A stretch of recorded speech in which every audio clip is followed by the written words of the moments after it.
السلام عليكم ورحمة الله وبركاته. عاملين ايه؟ يا رب تكونوا بخير. كل سنة وانتوا طيبين. النهاردة بقى هعمل معاكم العيش البلدي لسحور وفطور رمضان، ومفيش احلى من العيش البلدي في البيت. انا هقولك بقى على طريقته المظبوطة اللي تخلي معاكي العيش كله يرتفع وكمان يبقى طري بعد السوا. بس يا ريت تتابعيني للاخر، ويا ريت لو اول مرة تشوفيني يا ريت تدعميني باللايك واشتراك للقناة علشان يوصلك مني كل جديد. في الأول بقى بنسمي الله ونصلي على الرسول عليه أفضل الصلاة والسلام. أول حاجة كده احنا هننخل الدقيق اللي أنا هعمله معاكم النهاردة دقيق أسمر، بس لو انت حابة تخلطي مع الدقيق الأسمر دقيق زيرو أو دقيق قمح العيش البلد هيطلع معاكي تحفة. لا هتعجني بقى الدقيق الأسمر وحدي، يبقى خلي بالك بقى من خطوات العجين. أنا في الأول نخلته وطلعت منه النخالة، يعني طلع حوالي كده نص كيلو من النخالة، يبقى ما كده معايا 14 كيلو ونص. بعد بقى ما نخلت الدقيق ضفت مع الدقيق معلقتين كبار ملح، وكمان لو هتعملي بخميرة فورية هتضيفي بقى معلقتين كبار خميرة فورية. بس انا النهاردة هعمل بخميرة بيرة من اللي انا عاملاها معاكم قبل كده، الخميرة اللي هي في التلاجة. خدت منها كده معلقتين كبار على مية سخنة وعجنت بيها خميرة من بالليل، بصبح تاني يوم اعجن بيها، يعني بتساعد ان العيش يختمر معايا على طول وكمان العيش البلدي يبقى مظبوط. تعالوا بقى لطريقة العجين المظبوطة.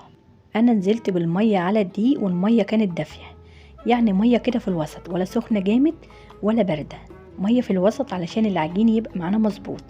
وكمان ما بننزلش بالمية كلها مرة واحدة، نزلت بالمية واحدة واحدة لحد ما الدقيق اختفى.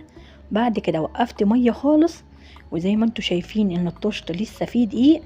انا بحب ان انا الت العجينة الاول على اليابس، وكل بقى ما العجينة هتتلت وترجع تضطر واحدة واحدة العجينة هتبقى مظبوطة.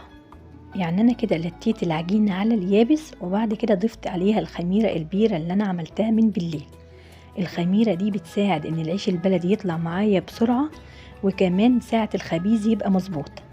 لو حابة بقى تعملي الخميرة البيرة الطبيعية اللي هي بمية ودقيق هسيبها لكم في صندوق الوصف. بس بعد كده نطري بقى في العجين واحدة واحدة، زي ما قلتلك ما بنطروش مرة واحدة علشان ما يتقطعش. يعني كل ما يحتاج معايا مية بنزل بربع الكوباية كده وبلت العجين. اول بقى ما المية بتختفي بيكون العجين اضطر شوية، برجع اضيف تاني مية لحد ما اظبط القوام العجينة، وهتشوفيه معايا في الاخر. وانتي بقى بتضيفي المية هتلاقي بقى العجينة بتتقطع معاكي، ما تقلقيش خالص. اعجني العجينة وخلي المية تختفي معاكي. وبعد كده لو لقيت العجينة تقيلة يعني يابسة، حطي بقى مية تاني بس واحدة واحدة. يعني شكل العجينة معايا بتتقطع، بس انا هوريها لكم في نهاية العجين بتتقطع وكمان خشنة. بس كل بقى ما نعجن فيها ونطري واحدة واحدة كل ما العجين هينعم وكمان ملمسه هيبقى طري. يعني اهم حاجة في اي معجنات هي العجين. وكمان علشان نعرفه مظبوط ولا لا احنا بنقطع رغيف وبنحط على وش العجين، لو صرح معانا على بسيط يبقى كده العجينة في الوسط واحنا عايزينها مظبوطة في الوسط، ولو ما صرحش خالص يبقى لسه كده العجينة يابسة.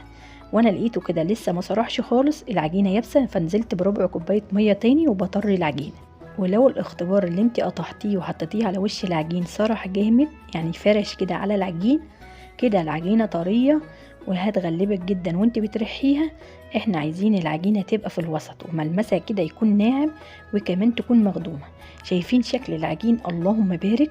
العجينة اخدت معايا ساعة الا ربع عجين. يعني اهم حاجة ان احنا نتعب شوية في العجين. العيش البلدي محتاج ان هو يتلت مظبوط. علمت بقى الطشت انا عايزاه يطلع لحد العلامة اللي انا علمتها علشان اعرف بس العيش يختمر معايا ولا لا. اهم حاجة بقى وقت الخمر، يعني ما نستعجلش عليه خالص ونقوم نخبز. واهم حاجة في الشتاء كمان ايه؟ التدفئة.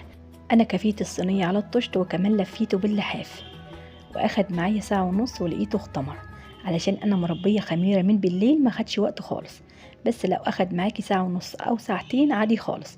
اهم حاجة ما تقطعيش الا لما تلاقيه اختمر وملا معاكي الطشت او ملا الحلة اللي انت عاجنة بيها. بعد كده هتقومي بقى ترشي النخالة، وعايزاكي بقى تقلي شوية النخالة في الصينية او في الفرشة اللي انت رشاها علشان ساعة ما تيجي تلقطي الرغيف يبقى قعره متساوي. بعد كده على طول هنبدأ التقطيع. انا هقطع كده بزيت، لو انت حابة تقطعي بالدقيق هتغطي علشان ما يعملش معاكي طبقة ناشفة. وسعي بين الرغيف والتاني علشان لسه هيخمر. اللهم صلي وسلم وبارك على سيدنا محمد وعلى آل سيدنا محمد. يا ريت بقى لو لسه بتشوفيني يا ريت تدعميني بلايك جميل منك. يلا بقى حطوا اللايك وتعالوا نكمل مع بعض بقية الخطوات. يا ريت بقى تقطعي نص الفرشة وتسيبيها تخمر، وبعد كده تقومي تخبزيها.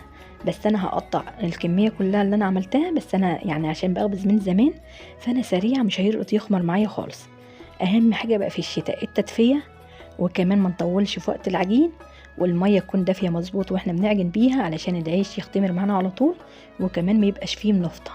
النفطة بقى اللي هي بتخلي سمك الرغيف تخين قوي من تحت، ومن فوق بيكون رقيق خالص، يعني بيبقى عامل كده زي الفطير، وانت بتسويه كمان بيتحرق، فكده بتبقى نفطة.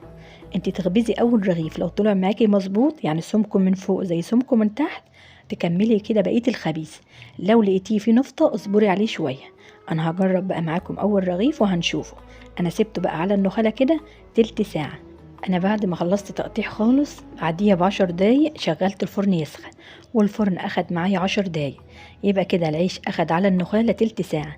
بنيجي بقى نجرب اول رغيف، بيطلع من اول رغيف بجد تحفة. مفيش بقى احسن من العيش البلدي في البيت بصراحة. تخبزي الكمية وتقطعيها وتشيليها لشهر رمضان كله، بدل بقى ما تشتري كل يوم.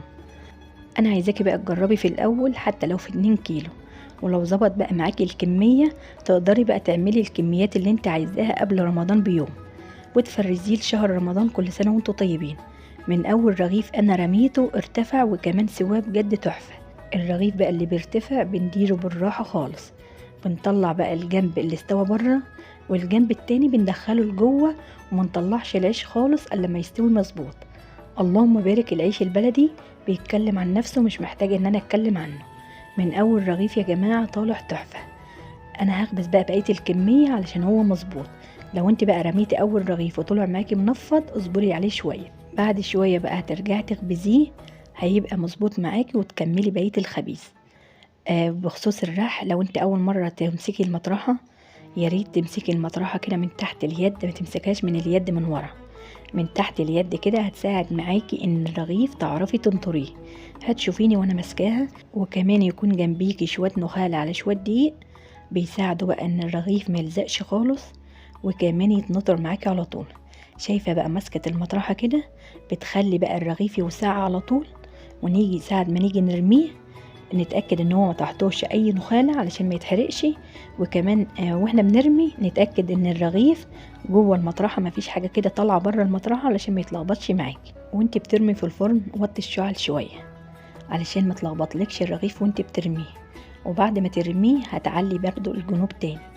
كل الخطوات دي للمبتدئين اللي لسه اول مرة يخبزوا العيش البلدي، بس لو انت بتخبزيه من زمان ان شاء الله هيطلع معاكي بجد تحفة لو مشيت على نفس الخطوات.